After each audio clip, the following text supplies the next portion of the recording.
Hello and welcome. I am Ashot Arzumantan, co-founder and partner at SmarGateVC. SmarGateVC is a pre-seed VC firm investing in science-driven and AI companies across Armenia and the United States. We are also the initiator of Hero House, network of hubs across Armenia and California, which is here to leverage the power of tech community for the success of entrepreneurs. Now it is my ultimate pleasure to be on a virtual fireside chat with Drew Kutcharian, who is one of the three co-founders of DISQO and plays a pivotal role in building, developing, and leading the engineering and product teams there. Drew has over 20 years of combined experience as a CTO, entrepreneur, and advisor. Drew is an advisor at the LA CTO Forum and actively engaged in bringing new tech practices to his team. Today, DISQO is a Series B company that recently raised $85 million. It has around 150 employees, 200 plus customers. Since 2018, it is also one of the established players on the Armenian tech landscape. Apparently, this story has something behind it, and most importantly, lessons learned. So today is the day, and Drew promised to share some of his secrets with us. All right. But before going to that, Drew, why wouldn't you tell us what DISQO is about? Because many of my friends are asking me. So this is DISQO, we hear so much about this company. What is it about and how you came up with this idea and gone through this journey? Yeah, thank you, Ashot. Super excited to be on this panel today, having this fireside chat with you. Very grateful of all the support that SmartGate and you and just in general, the Armenian community has provided us in the past few years to help us get to where we are today. So when you're asked like, what is DISQO, right? You first need to like take a step back and see how brands, some of the problems that brands have, the large brands of the world that we interact with, right? And every brand fundamentally wants to understand their customers. They want to know who their customers are, what they think, and where they spend their time. And ultimately, they want to improve their customer experience. And if you think about how the decisions are made today at brands, like most insights today are based on data that was captured from third-party sources and sometimes disconnected from the actual people who are sharing their data, right? And that creates quite a bit of inefficiencies, and in general, like doesn't lead to the best outcomes for brands in those decision making, right? And in turn, for the consumers who are utilizing and using those products or buying those experiences, right? So DISQO is a consumer insights platform connecting brands to their consumers in an equitable way to build better brand experiences, right? What DISQO has built allows brands to uniquely understand how their customers think and behave to make smarter decisions and ultimately connect insights to outcomes. So that's kind of in a nutshell what we do at DISQO. I want to ask to double down on this question. How specifically you do this? What's unique that you have that helps your customers? Yeah, perfect. So if you think about just how today most online data collection happens, right? And this is a model that I like to I call sometimes like bait and switch, right? For example, download a photo sharing app, and in reality, you will be tracked, and then your data could be used in unethical ways or be sold or whatnot, right? And when I say DISQO, we're building an equitable ecosystem between consumers and brands. What I mean is we have a large community of people who are willingly and knowingly, in a very transparent way, sharing their data, their opinions through market research surveys, and their behaviors by sharing their online journey, just as they experience different websites and different experiences online with us, in a very direct, and as I mentioned, like just with intent, right? They actually know that they're sharing the data to help the brands. All right, and in turn, they get rewarded for that data sharing, for their activities, by points, which can be converted into cash or gift cards. Then, empowered by the data and also like the capabilities, we go and solve really difficult problems for brands in today's world of walled gardens, where a lot of traditional brands feel like they just don't have the ability to really connect deeply with their consumers and consumers to be. I see. So I first time heard about your company, I think in 2018. It was from one of your investors who was very inspired and telling, he was not from tech industry actually, but he was very inspired and telling that there is some company, name is Active Measure. Yes. And they are doing great recently, and he was very excited about his investment in you. Since then, the company name changed and many things changed, and you grew dramatically. So what's the journey? Where you started? How you ended up at this point? Thank you. Great question. So I want to say this was around 2014 or so, way before we started DISQO. And I was speaking to a former marketing leader at a public company. And this individual was speaking so highly, so proudly about how he made all these data-driven decisions. And when I asked him, like, where did you get this data that you're making this decision based off of? And his answer really concerned me. He was purchasing a data set that he truly believed was representative of US consumers. But in reality, and I was very familiar with that data set, it was, I want to say, like good 30-40% just pure garbage. It was a lot of click bots and international and just a lot of different all kind of stuff in there.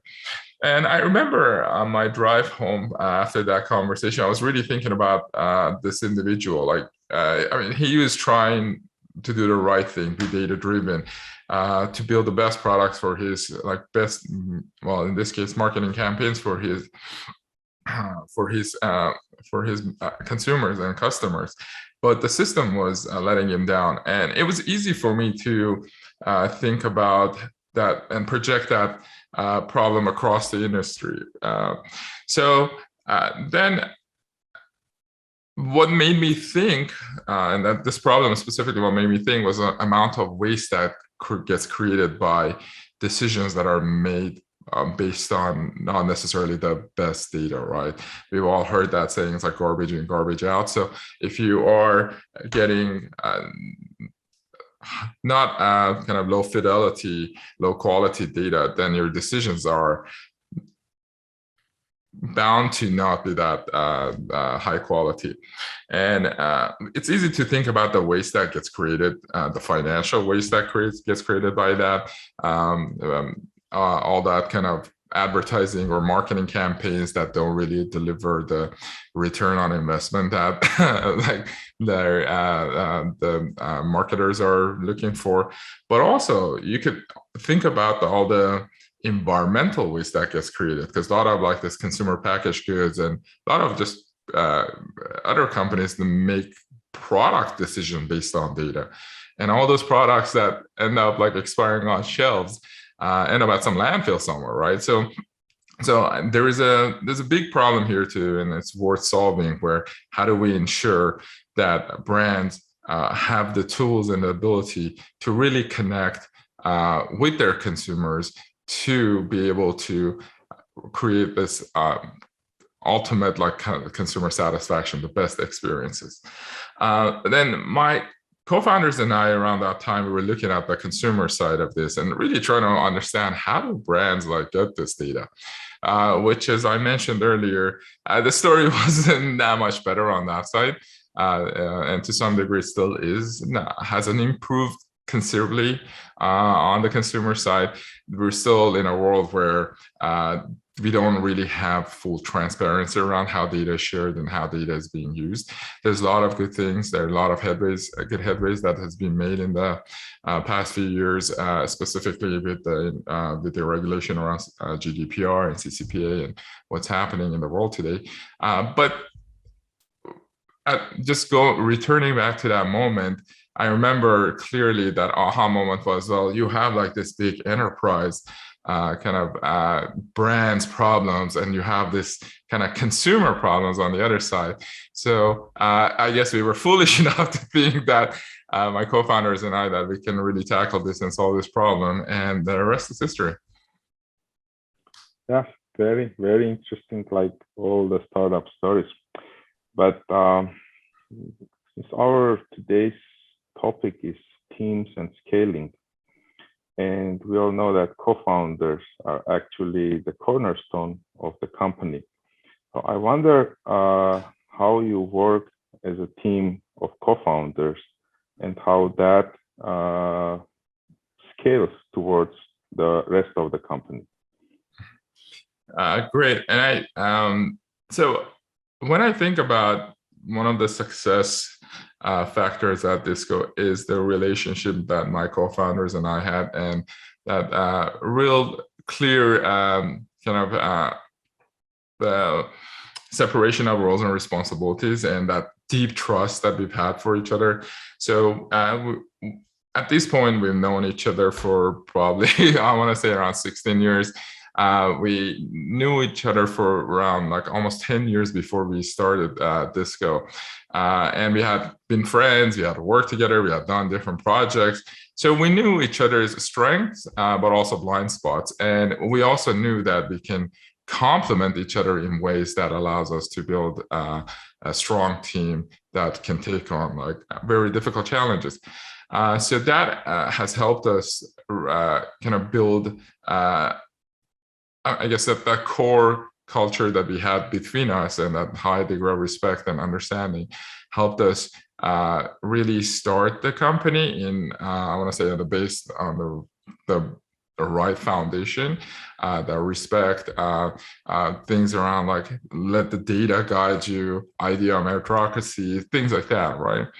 And then after that, we just try to hire the best people that shared our kind of culture and values, and scale the company. Yeah, that's where we come to scaling, actually. So how did that happen? How did you hire your first employees? So I would say, so it's interesting to think about the scale, right? Because when I think about scale, it's just over time, you first start with like a few people in a room, and then over time that grows to today this goes about, I want to say around we're around 350 people. We have employees in 26 US states and 7 countries, large distributed team. And each of those kind of scale stages had their own unique challenges, right? You start, obviously, when we started, it was just a few people in a room. You didn't need a lot of process. There was a lot of collaboration and trying to understand what is the problem that we're solving, right? I think one of the interesting kind of sentences I heard in the past few years was around product market fit. And it was saying that product market fit is when the conversations go from are we going to survive to if we don't mess up, we're going to be successful.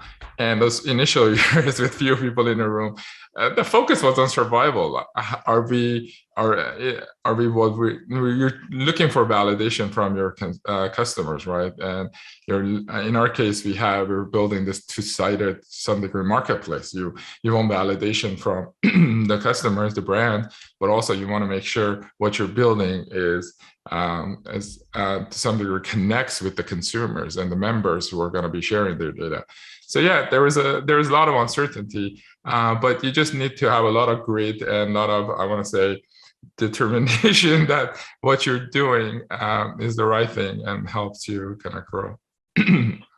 Let's do a quick contrast. Drew Kutcharian doing interview of his first hires and the Drew Kutcharian of today. What has changed? So Drew Kutcharian of the first hires was, to some degree, I was the only person interviewing, and it was just me hiring to some degree, right? I would pull in my co-founders once in a while to get another another look at the different dimension of an individual, right? But it was just very much through high focus on, I want to say, technical abilities, right? And if you just look at more, I mean, if you fast forward to today, we have a pretty formal interview process. I'm not actually involved in all the interviews anymore, so I only interview people leaders, and I'm the last step. There's a lot of trust in the team and the interview team and the panel that we have. So things change over time, that's for sure. But one thing that has not changed is this one question that I asked everyone from the early days. It was always, why now and why DISQO, right? Why DISQO and why now?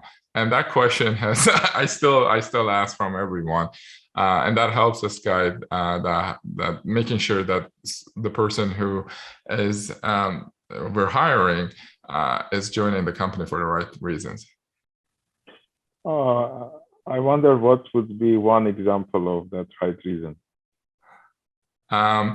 So we're very much of a mission-driven company, right? We're solving for a mission, right? And we ideally we're looking for individuals who share that mission and want to see that mission come to fruition, right? Yeah, true. But growth and eventually success are all very beautiful when you look from when it already happened.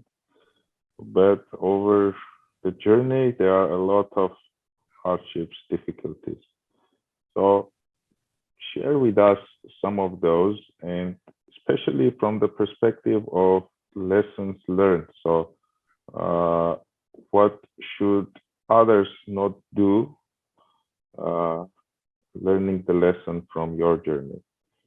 Yeah, I was actually thinking about this a couple of weeks ago, just the journey of a scale, right? As I mentioned, you start with a few people in a room. You don't need a lot of processes. You don't need, you don't really need much. You just need that kind of energy and capturing that energy in the room, right?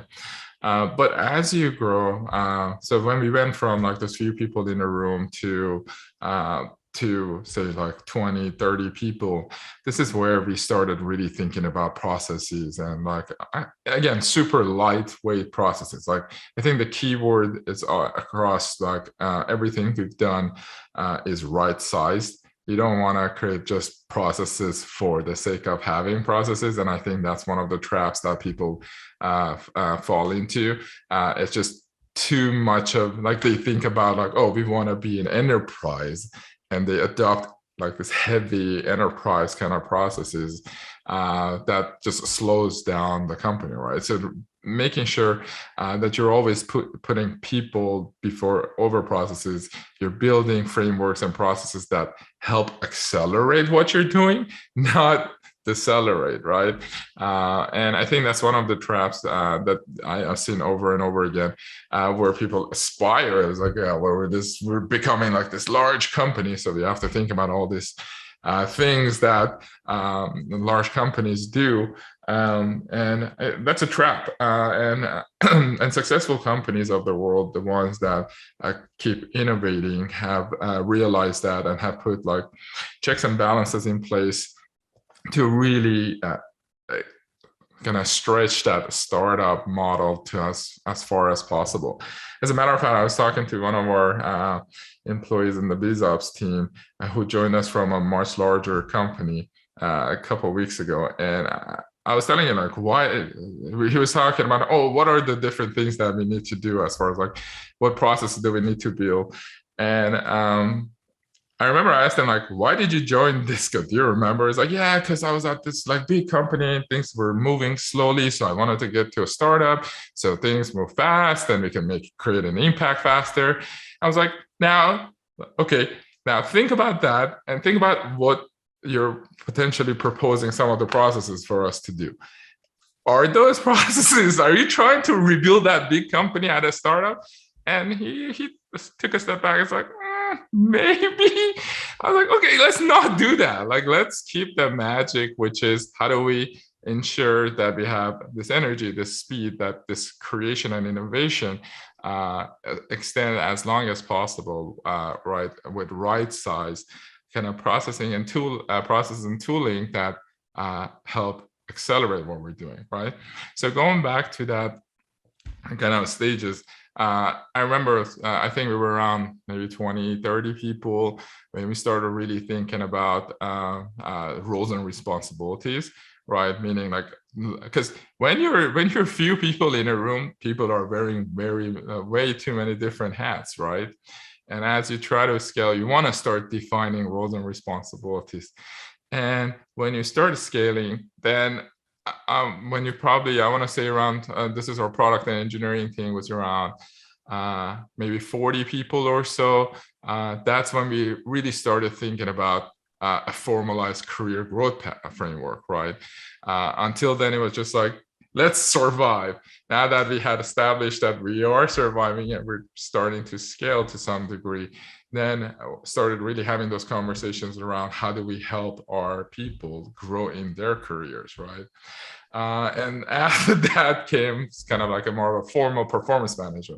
Prior to that, it was very lightweight, having a conversation maybe every 6 months of how someone's doing, versus if you look at today, we have like this very lightweight kind of quarterly check-ins where you talk to someone about how their performance was that for that quarter, right? As you scale, you start thinking about how do we really capture what has helped, that gel that has kept, right, that glue that has kept people together. And that has kind of led us to really start defining our like our values, like cultural values, in a formal way. So yeah, again, it's like the analogy I like to use around, and then you can apply this to startups, you can apply this to products, you can apply this to I want to say like just any team or org or department, is that kind of like I go-kart, right? It's always, you have this go-kart you start with, it's maybe has barely has a couple like 4 wheels and maybe a tiny engine or whatnot. You take that go-kart and you want to race, right? So you take that go-kart and you go around the track once. After the first round, you come back and you check your time and you see, well, you see some time, and then you say, well, it would be great if this go-kart had a better engine. So maybe you upgrade the engine, you tune the engine, you take it around the track, come back, and you say, well, now the engine was pretty good, but now that I have a little more horsepower, I wish I had better brakes. So you upgrade the brakes, you go around the block, around the track, you come back and say, well, the engine is good, the brakes were good, but now probably I need better shocks for the better handling, right? So you upgrade and tune the shocks, you go around the track, you come back, your time is better. But now you're like, well, I could use a little bit more horsepower, right? So you tune the engine a little. So go around the track and you continue doing this. And one day you wake up and see that like go-kart that you had is become an F1 Formula One race car. And that's the approach that we take, like this continuous or perpetual improvement and iteration model, but really honing in on the pain points of the org, the needs of the people, and the products that we're building, right? And which ultimately helps us deliver the most amount of value to our customers. Oh, that's very, very interesting. Actually, another important area here is probably the culture, right? So when it's you co-founders and a few other people, it's very easy to be synced on what culture you have, what mission you have, and where you go. As the team grows, usually this becomes a challenge, and it's just naturally a challenge. And some teams can handle it better than the others. And I wonder what is the DISQO way of handling this scale issue? Perfect. Great question. I mean, this goes back to, I want to say, our the philosophy my co-founders and had when we started the company. We were very much big believers in what Steve Jobs had said, which was, it doesn't make sense to hire smart people and tell them what to do. We hire smart people and give them challenges so they tell us what to do, right? So the core, I want to say, cultural value at DISQO is this like extreme sense of ownership. We have a very much of a bottom-up agile culture where the teams who are delivering that impact, like creating impact, they're the stars of the show, and we empower them to make decisions, right? If you think about just like a stress level at work, there's a lot of studies that show that stress is very much connected to how much control you have over your destiny, right? So we solve for this high degree of ownership where our teams, we have the small teams, we call them single-threaded teams who have single-threaded leaders. So they're small teams that have a very clear purpose of direction. Most of the time, again, nothing is ever perfect. So, but what we're solving for is like clear purpose and direction for these teams and a high degree of ownership that they feel around their products, their services that they're running, their roadmaps, right? And ultimately the value that they drive to deliver to their customers, right? And then in that world, leadership role is kind of flipped on its head. We're big believers in servant leadership, where we really you think about leadership as a support structure to help and unblock these teams to deliver the value to their customers, right? So that has helped us scale. That has been one of those kind of cornerstones and foundational pieces that helped us scale the company the way we've done. And as we grow, one of the challenges that I'm seeing now as we grow, especially as a multi kind of national company where we're fully remote, we have a lot of people in different places, where you not necessarily have line of site management. You're not seeing people every day. Where we are spending a lot of time and ensuring is that we have good coverage is around this purpose and direction, right? How do you help the teams have a very clear purpose and direction? And what has helped us in the past few years, and this is again right-sized I want to say, tools and processes. We started experimenting with OKRs about 3.5 years ago or so, formally adopted it for our product and engineering org 3 years ago, and then for the whole company 2 years ago. And OKRs, for some of you who might not be familiar, are objectives and key results. They started, this was a model that was started at Intel in the 80s, and then Google also adopted this, and they took it a whole nother level, and now it's a popular goal setting model. So we use OKRs, this cascading OKRs, where we start with this bottom-up exercise and a top-down exercise. So we ask all the teams what do they think would drive impact for the company, and they submit theirs. And as a leadership team, we also come up with a set of priorities, right? What are the strategic priorities for the company? And through this kind of this OKR dance that usually takes a few weeks, we get to a place where we consolidate kind of these priorities, the top-down kind of priorities with this bottom-up initiatives. And the teams end up with a high degree of kind of ownership, right, with and a high degree of direction of what they want to do in the next quarter or the coming quarters, but also helps them to be highly aligned with each other because of the company priorities. So that's kind of the state we're in today. Yeah, as we talk about leadership, maybe let's talk also about something else, about politics, but actually not about Trump or Pashinyan, but about organizational politics. So politics within the company that sometimes can kill company's culture. So how you handle that? How you what's your own policy towards politics within DISQO? Attempts to build some politics within DISQO. Yeah.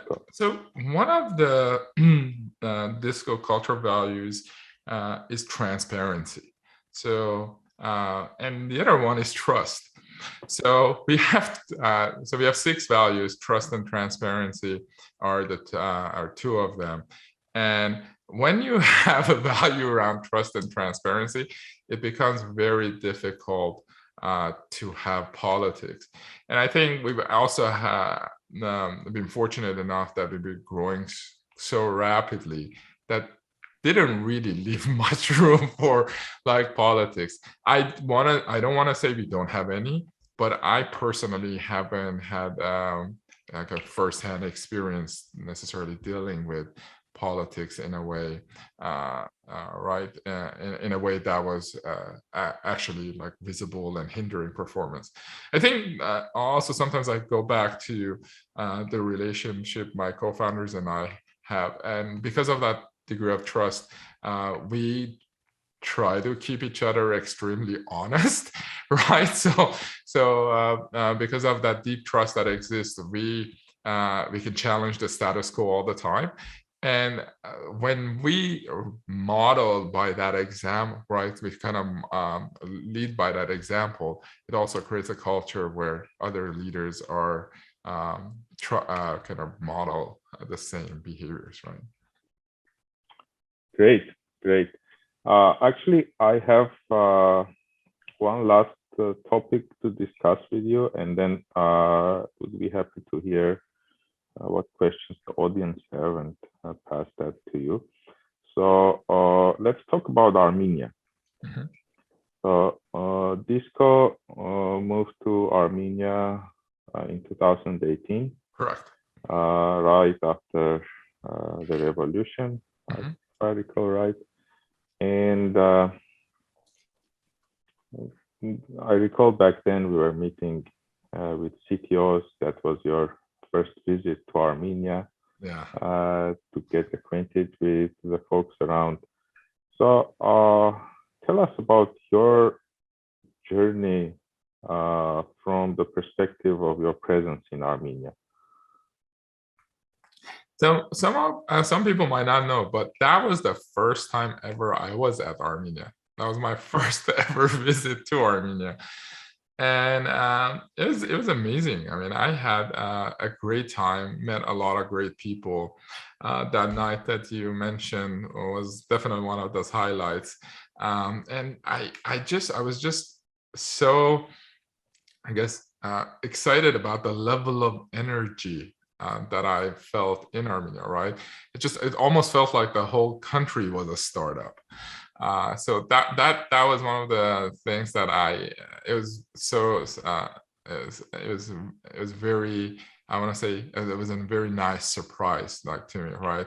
And I think if I remember, I remember speaking with you about that. I don't know if you remember our conversation. And you're like, yeah, well, you should think of Armenia as a very young country, right? That is to some degree in that kind of like a startup growth phase, right? So that was and that was very cool, because we were building a startup. We're at that stage, and you're at a country that's such a core value, and that's like everybody's thinking like they're at a startup, or most people are, and it was just a good alignment of values and just state of life, right? And beyond that, and on that trip, honestly didn't get a chance to actually go do any sightseeing, because I ended up like spending all of my time. I was there for almost 2 weeks, just speaking to people. Like, I just like talked to so many people in those 2 weeks, and whoever I spoke with, like that, it just further, I guess, further like validated and proved that there's so much kind of energy in Armenia. So it was great, and there were so many talented and skilled people I talked to that I remember when I came back, I was like 1000% sure that we were going to have a team in Armenia. But that was your first offshore R&D center, right? At DISQO, correct. And Yeah. I have built other teams like in my previous companies offshore, but Armenia was definitely my first experience. I had worked with teams in Armenia though prior to that too. So, but like, how do you see that, like, remote management as a challenge or not? In general, hiring as a challenge, which is something that everyone is talking about in Armenia, and the COVID times and their actual effect on overall company, because now you are not only in Armenia, but like you said, in many countries, many states. So how you handle all these operations remotely? Great question. So I'll start with the remote question. So I think one of the, I mean, from our perspective, at least, when you think about remote management specifically, is you need to really have that mindset and the culture to support remote. I think the challenge sometimes that I've seen is a lot of people try to manage remote, people using the same kind of mindset or model that you would do for non-remote or in office. So remote management is management by intent. You have to actually create, you have to really think about management as a craft, right? That people leadership as a craft, and think about how you would ensure someone is delivering value, right? And creating impact when you don't have a like line of sight management. You're not seeing somewhere. It's like, well, that, like, I don't know, David is sitting there and working really hard, I can see, so he's doing great. You really need to think about goal setting, really thinking about having meaningful metrics and measures, so you can actually measure someone's value, not in and not using vanity metrics, right? Like meaning actual metrics that deliver value to your, ultimately deliver value to your customers. That also creates, in my opinion, a much better experience for the employees, because going back to that ownership model, someone has a high degree of ownership. It's like, oh, this is the goal that you and I have agreed we're going to achieve together. And you have full agency to go and decide when you're going to work on it, how you're going to work on it, as long as we're together driving towards that goal, right? So it creates a much better experience. It creates a better work-life harmony. The person is focused, kind of laser focused on delivering what they are, to some degree, they committed to, right? Versus it's like, yeah, I need to be, for example, the office from this time to this time and then clock out and leave, right? On the second question around hiring, I think hiring remote or in person are equally challenging. It's always, and I mean, in product and engineering, we always talk about trade-offs. You're trading off one thing for another. With in person, you get to see someone, there's that body language, that energy in the room, right? You can actually, it's just, there's a different kind of a real, I want to say energy when you're in the room with someone.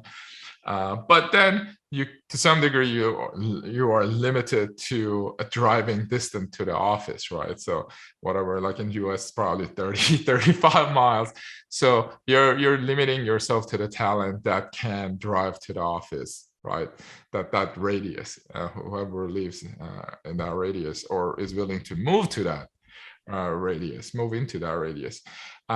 Versus in a remote kind of world, now you have access to pretty much everyone everywhere. We optimize for time zones, so not necessarily geolocation anymore. So we have two primary time zone ranges. We have the US time zone and the Eastern European time zones.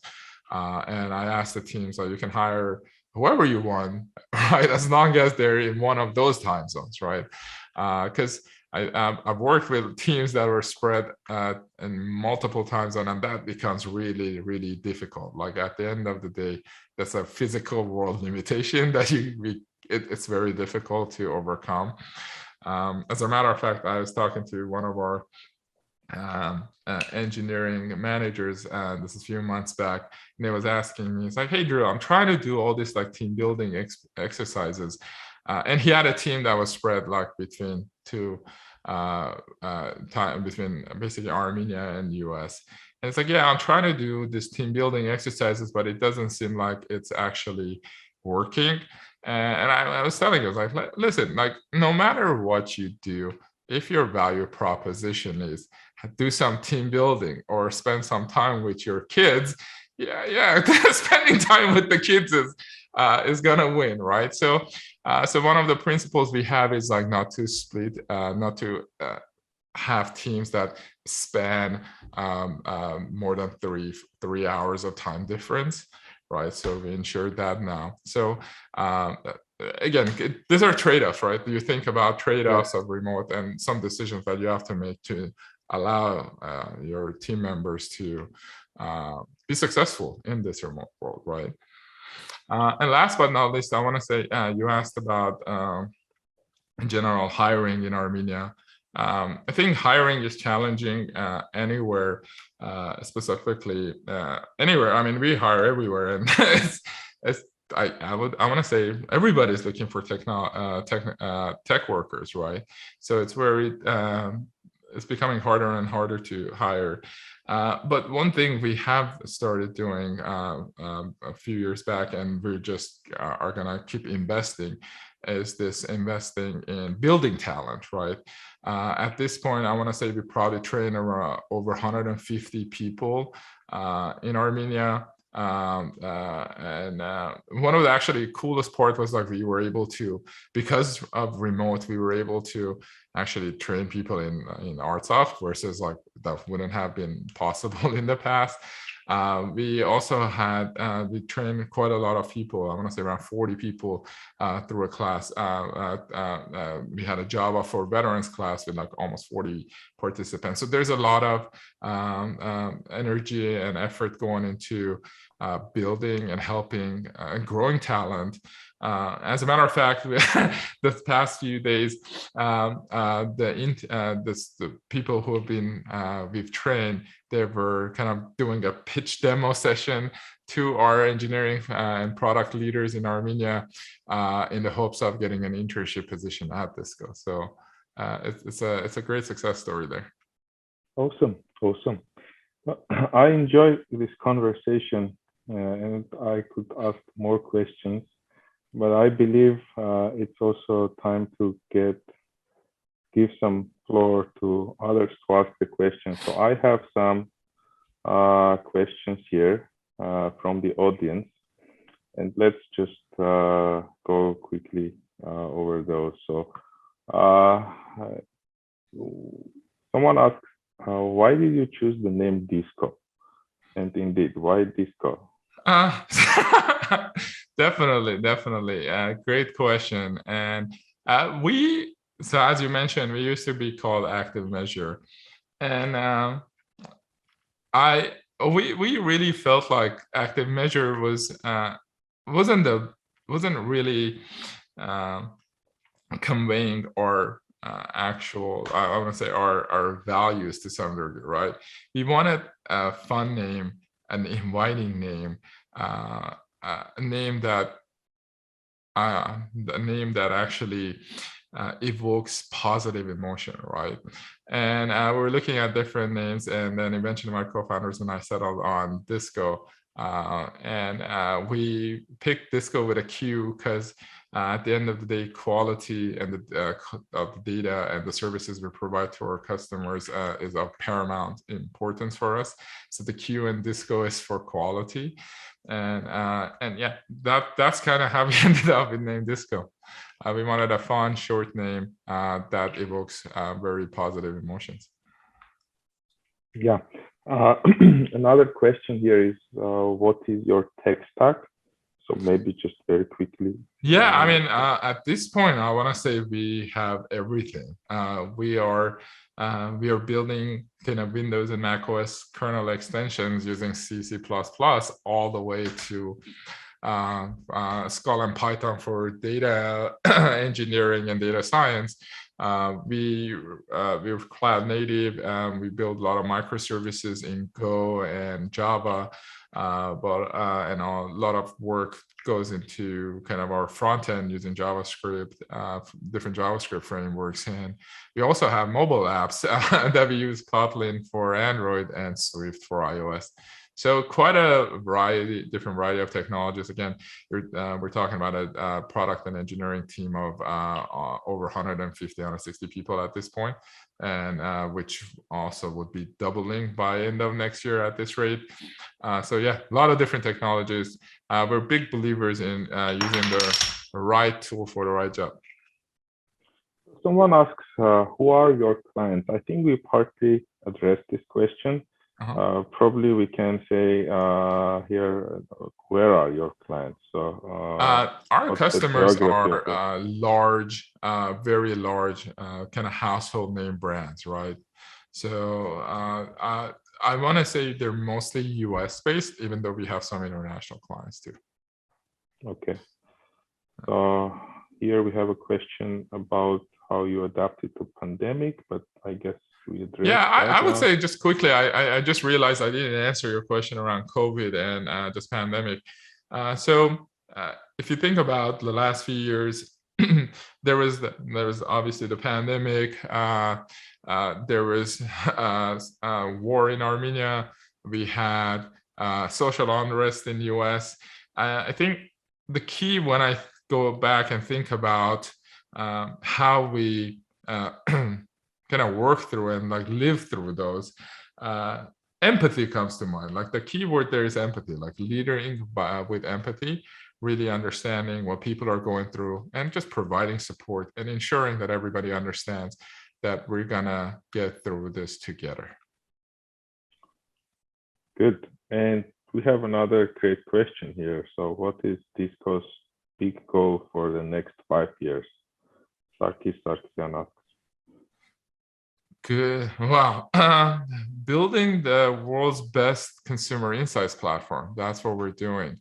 Sometimes I compare us to kind of AWS of 2006, right? AWS of 2006 was just 3 services. It was SQS, S3, and Mechanical Turk. And then eventually they added a beta version of EC2. And we're building this consumer insights platform, which fundamentally it's a data platform that allows other companies build products that leverage consumer insights and behaviorals in that equitable manner. And we are, to some degree, building that platform the same way that AWS allowed companies access to kind of offline real physical world like assets like servers and whatnot in a pragmatic API driven way. We're allowing our customers to have kind of like that programmatic API based level access to how people think and how they behave. Yeah, and speaking of product, someone actually asks, how do you define a product-led company? Product-led company is, and that's a great question. Thank you for asking that. Is a company where your products are nexus for the consumer, your customer experience, meaning all of your customer experience is driven through your products, right? That's how I define it. And it's sometimes people think like product-led company means like a company that's run by product managers. It's absolutely not that. It's the keyword there is the product, meaning your product is leading all the different aspects of that customer experience. Sales, marketing, customer support, success, all of those kind of come together in your product. And here is another question about hiring actually. So Harai Sharoyan asks, as you have mentioned that one of your aims is to create a good team and you need to hire good people, how do you identify who is good for you or not? What do you aim in people? What is good for you? I would say when we look at hiring people, we look at 2 things. One is, are they technically capable for the role, or do they have the skills that we need for the role? And the second part of it is, do they share our values? Do they share how we work at our cultural values? So those are the 2 areas that we focus on. And we have pretty formalized like interview process at this point that team members interview, and we come together and like decide if that individual checks kind of boxes on both sides. Great. And another question about plans in Armenia. So do you plan to have more internship opportunities? Absolutely. We demonstrated that our our internship program that we just ran, this large one, was very effective, and we're going to have more and more. And here is another great question. So I like this very much. Do you provide stock options? Yes, absolutely. We've been doing that from day one. We still continue doing that. How big is your team? How much do you plan to grow and hire? So we know how big it is, but we're at this point, we're still at that stage that we're doubling every year. Okay, so next year, this time, we are having 700 people. Potentially, like anywhere between 600 to 700 people. Awesome. So next time you will tell us how to handle that nightmare. We'll try. Yeah, I'm sure you will succeed. Looks like this is all from our audience. Drew, thank you so much for this very interesting conversation. I enjoyed it very much. I hope so did the audience. And wish you really great success ahead. So we'll know later how Series C, D, and IPO companies work out and get there. So we'll hear these insights from you. So likewise, wish you thank you great so much success. thank you so much for inviting me to this conversation today. I had a blast. This was a lot of fun. And thanks again for you and the SmartGate for all the support we've received over the years, and specifically all of our team members that have helped us arrive where we are today. Yeah, it was a nice ride.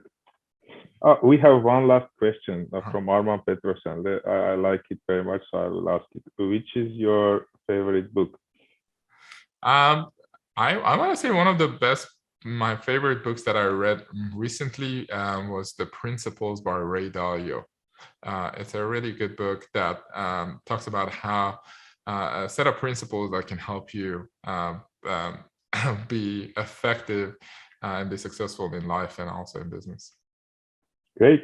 That's it. Thank you so much, Drew, and great success is ahead. Alrighty. Thank you. Appreciate it. Bye-bye. Bye.